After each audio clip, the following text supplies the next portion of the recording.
ID 1, 2, 3 et 4, 5 et 6 devront être attachés à une fonction, donc dollar.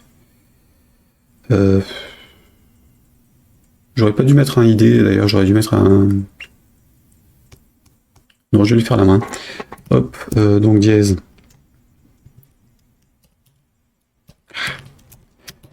Dièse TN1 BTN. Un clic.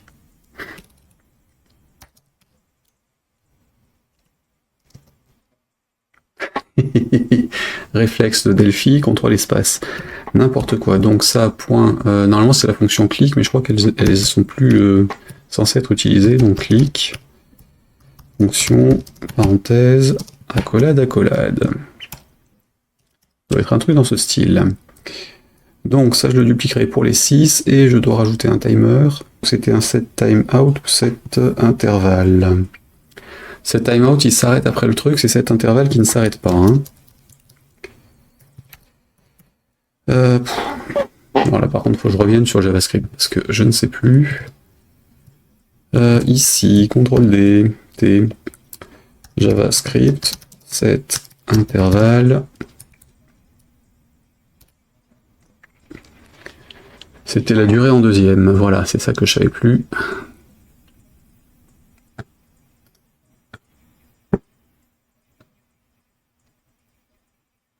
Fonction délai.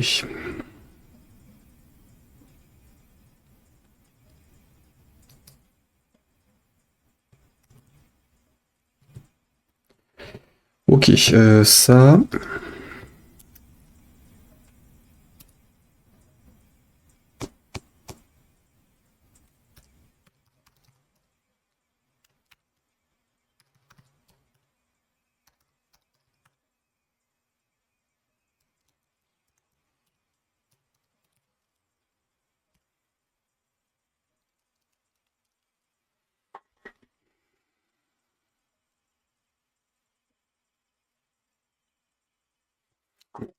this point...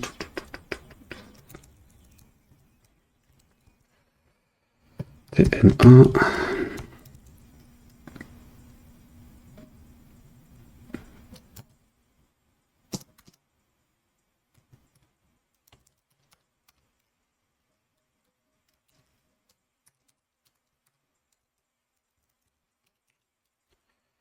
Ici, donc fonction machin. Et on va dire toutes les 16 millisecondes. Bon, allez, toutes les 50 millisecondes, ce sera déjà suffisant.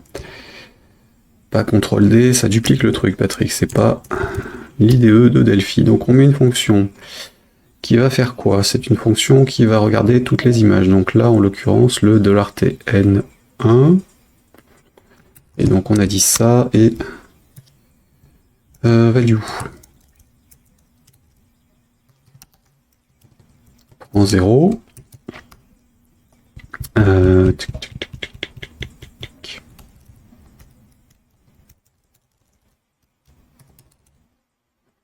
If 1 égale ça.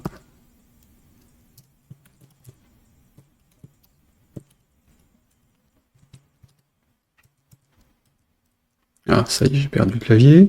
Non, c'est bon. If machin, z... Voilà.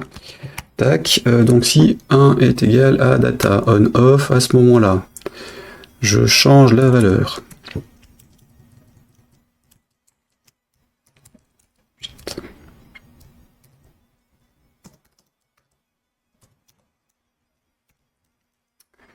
Ok, et je vais changer l'image à ce moment-là. Donc on va passer là-dessus. Il va se débrouiller avec des nombres, hein, ce sera bien.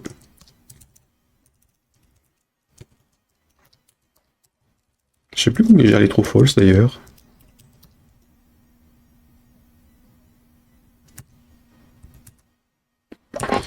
Et d'ailleurs c'est pas ça, c'est pas égal, c'est virgule. Alors pareil, jQuery, ça fait des années que j'y ai pas touché. Enfin, j'exagère en disant des années, mais c'est quasiment ça. Donc data, c'était la valeur et le truc, et on récupérait la valeur quand on l'interroge. Donc ça, si c'est un machin, à ce moment-là, on met 0. Ça, machin plus 1. Ok. If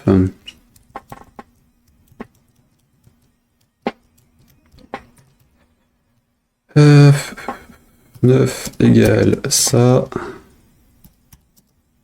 Then on prend 0. Else on prend le suivant. Comme c'est compliqué quand on ne sait plus. Alors, on a l'info là-dessus. J'ai besoin de faire ça sur les 9, les 5, les 6, les 3000 images de mon truc.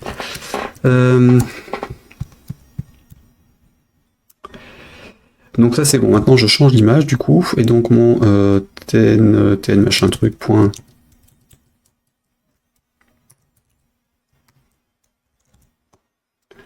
Point .src. Alors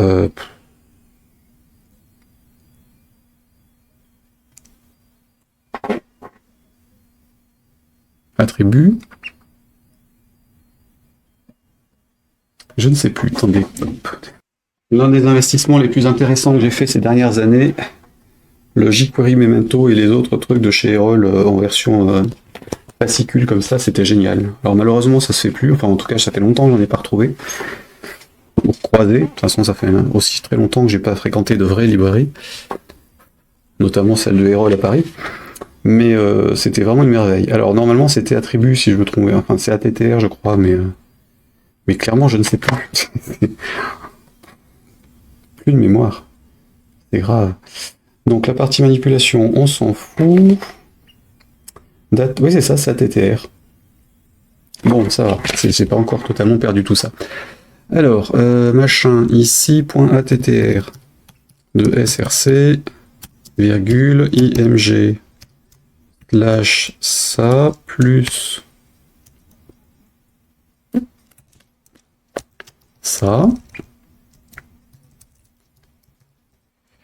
point to string, je sais plus si ça se fait ça, je ne sais plus si ça se fait, on va voir, et donc plus, donc le chiffre, point png,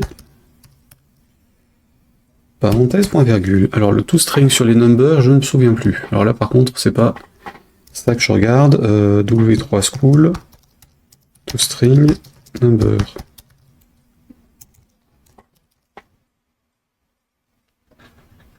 Ouais, c'était minuscule sur le T. ToString et parenthèse, parenthèse.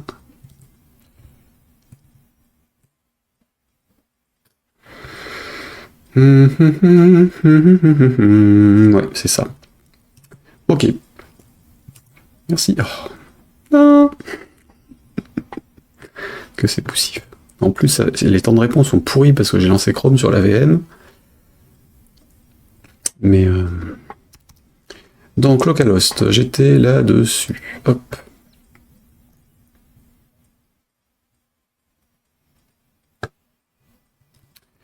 Ok.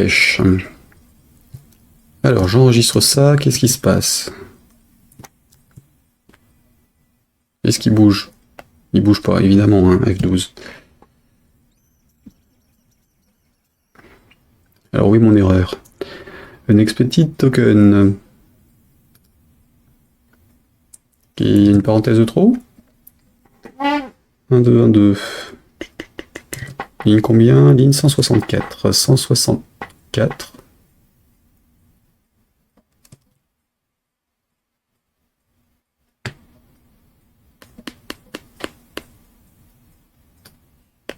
Ouais. Alors, affiche-moi le source quelque part, toi. Hop, élément, source. Tac. Agrandir la fenêtre. Je sais pas quelle taille d'écran il faut maintenant pour faire du web. Ici, donc, rafraîchis-moi ça. Ah, voilà, donc play, step 3, 164, 5. Ici, ah bah, à la fin du on-off. À la fin du on-off, donc là, parenthèse de la fonction. Ah oui, bah oui, je suis toujours dans la fonction normalement.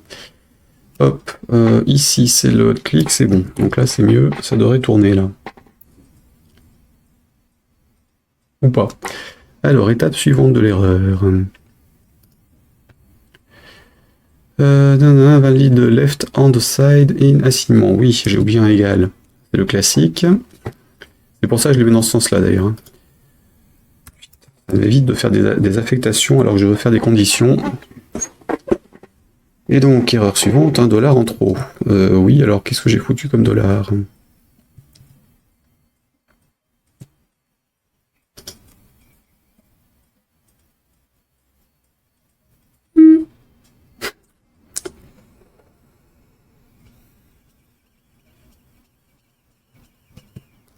Ah, ils l'ont baptisé en jQuery sur celui-là. CTRL O. Qu'est-ce qu'ils ont fait dans leur script?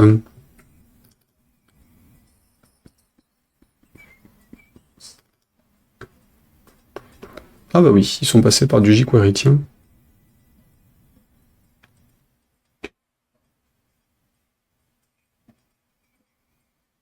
Ok.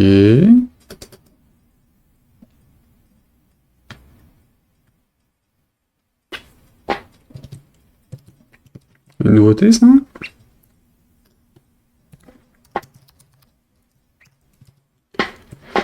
Alors, ça donne quoi? Non. jQuery not defined. Ah bah ça ne manquait pas, ça. Oui, il est défini après. C'est pour ça qu'ils ont le dollar machin truc à l'extérieur, là. Bon, c'est pas grave, on va la mettre à la fin. Sauf que à la fin, c'est le footer. Ils vont obliger à charger un fichier en plus.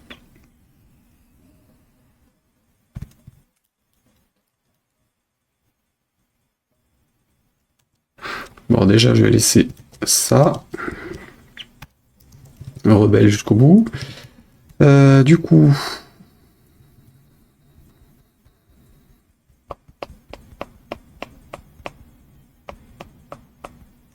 Bah, je vais le mettre dans les fonctions, hein, tant pis.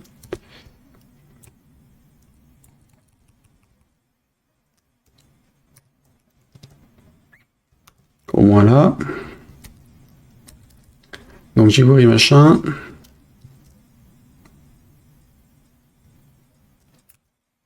En fait là.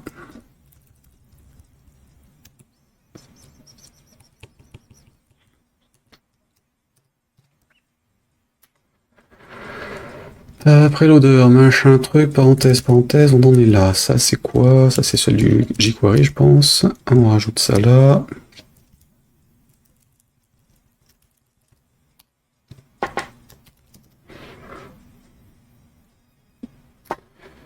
Choosing.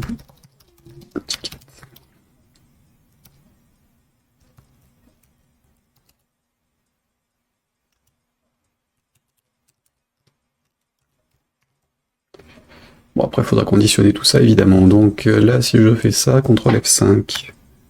Un pomme R plutôt. Donc $not-defined toujours. Et il est où lui? Ah bah je l'ai pas enlevé, oui c'est. Forcément, je vire ça.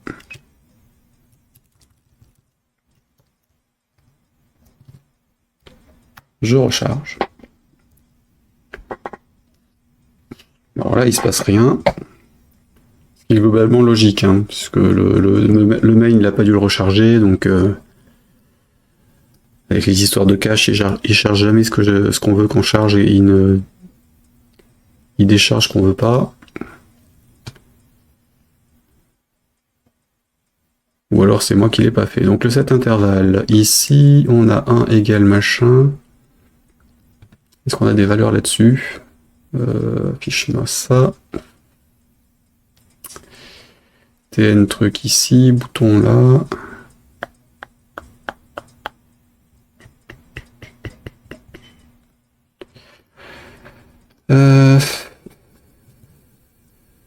qu'il le fait pas. Hein. On-click sur le bouton, on s'en fout. Là, je mets on-off. Si c'est 1. Et si je le mets en alpha. TN1, TN1, TN1. Juste un truc, j'ai bien rebaptisé mes champs. Hein. Oui. J'ai bien eu ID unique. Je suis bien en dièse quelque... Ah non, pardon. Et oui. Aïe aïe aïe, Patrick. J'ai oublié le dièse.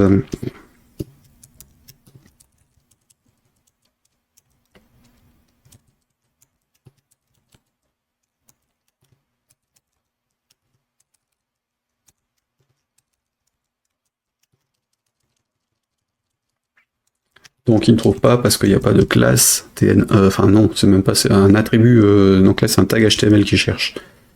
Hop, donc là c'est bon. Il m'en faut un ici aussi. Brutus. Copier-coller. Hein. Copier-coller, pomme R.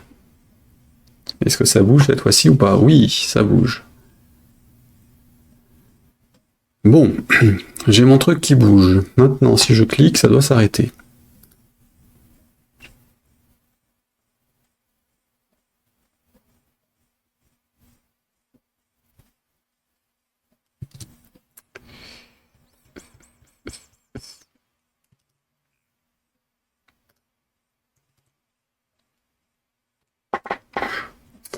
Bien. Et on va dire que ce bouton se masque.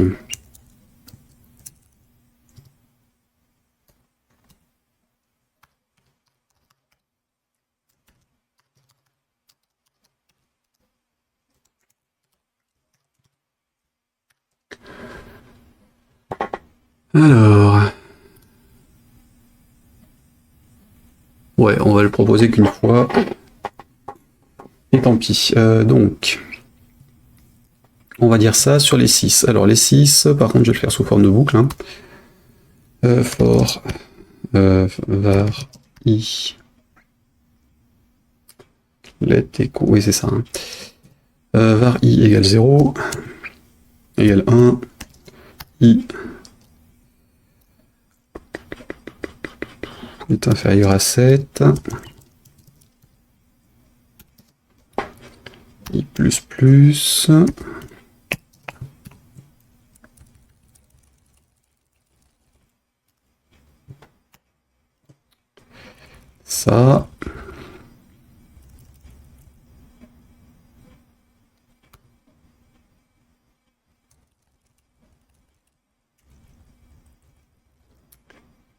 Donc ça je le dépale d'un cran.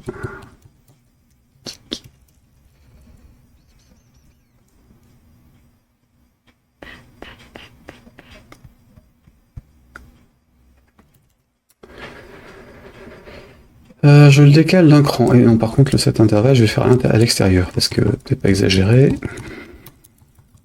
J'ai pas lancé 6 timers, j'ai besoin que d'un seul. Par contre, je ferai le test dedans. Alors, donc les 6, ici, on est en i.putString.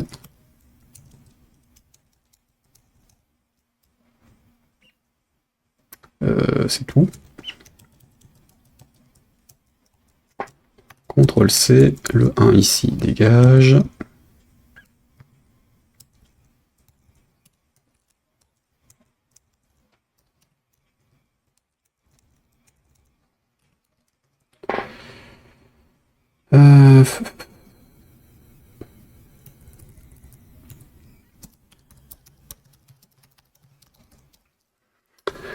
Alors, j'ai mes boutons qui prennent le clic, qui récupèrent ce truc-là, et j'ai l'information qui est changée si je les trouve.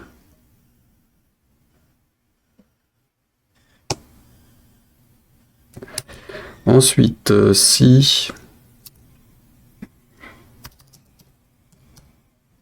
if $, dièse tn1 par exemple.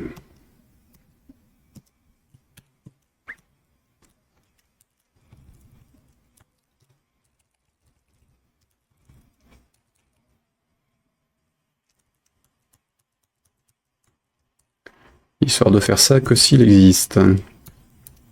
Enfin, que s'il y en a un. Au moins un. Donc, je fais une boucle là-dessus. Ensuite, dans mon intervalle, je fais la même chose. Et j'augmente ce truc-là. Tac, tac, des... Tac. Donc je fais mon... ça c'est bon. Et donc là, je fais pareil. Donc tous les... Alors par contre, le TN1, je vais récupérer qu'une fois. Hein, faut peut-être pas exagérer. L'autre clic, je le gère. Ça, c'est bon.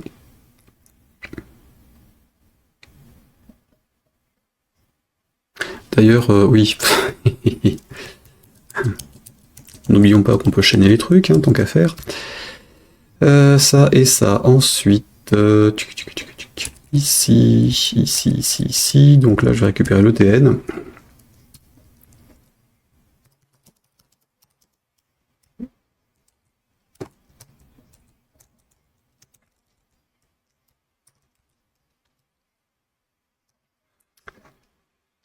Tac, tac. Et donc ça, parenthèse, point virgule, if TN.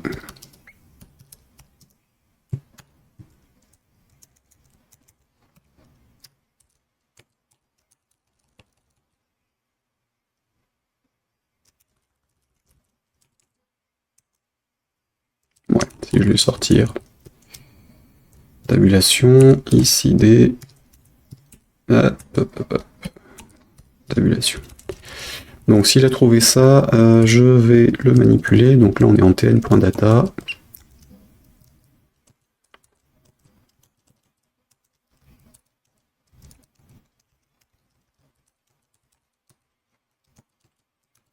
En fait c'est le seul vrai usage que je fais de jQuery. La manipulation d'attributs supplémentaires sur les éléments, je sais plus comment on le faisait enfin on doit pouvoir le faire maintenant en JavaScript pur aussi, mais j'ai jamais vraiment regardé. Donc là il crée des faux attributs data-quelque chose et puis il fait ce qu'il veut avec. Donc là si je lance, j'ai les 6 normalement qui sont actifs.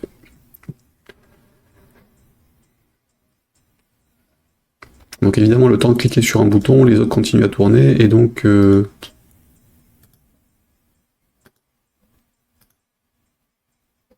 évidemment. Et évidemment, alors, hop, ok, ce qu'on a qui déconne. Donc là, le fade out machin, le tn de i.data on off est à 0. On est dessus. Ok, j'ai un peu pareil.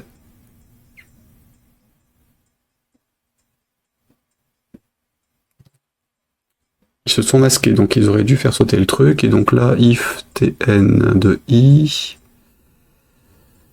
Si c'est à 1, on change. Sinon, on ne doit plus changer.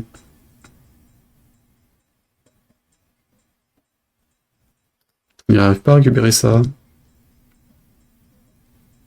Il fait bien l'animation.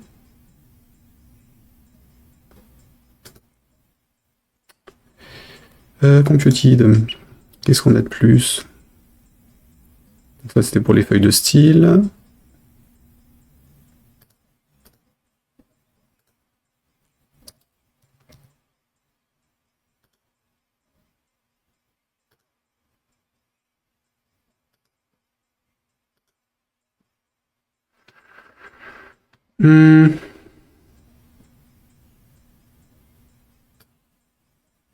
Et autant dire, ça va pas être fastoche, ça. Alors, data, on va l'enlever. Hein. Ah bah, je l'ai là. Autant pour moi. Donc, j'ai le on-off qui reste à 1, alors que j'ai cliqué sur le truc.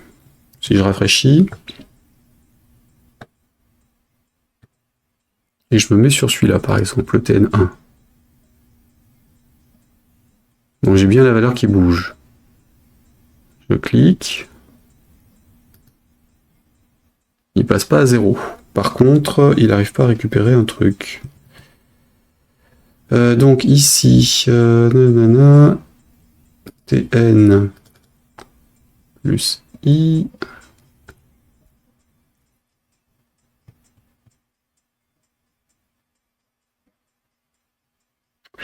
Oui, c'est un peu normal en fait. Je suis plus dans la boucle.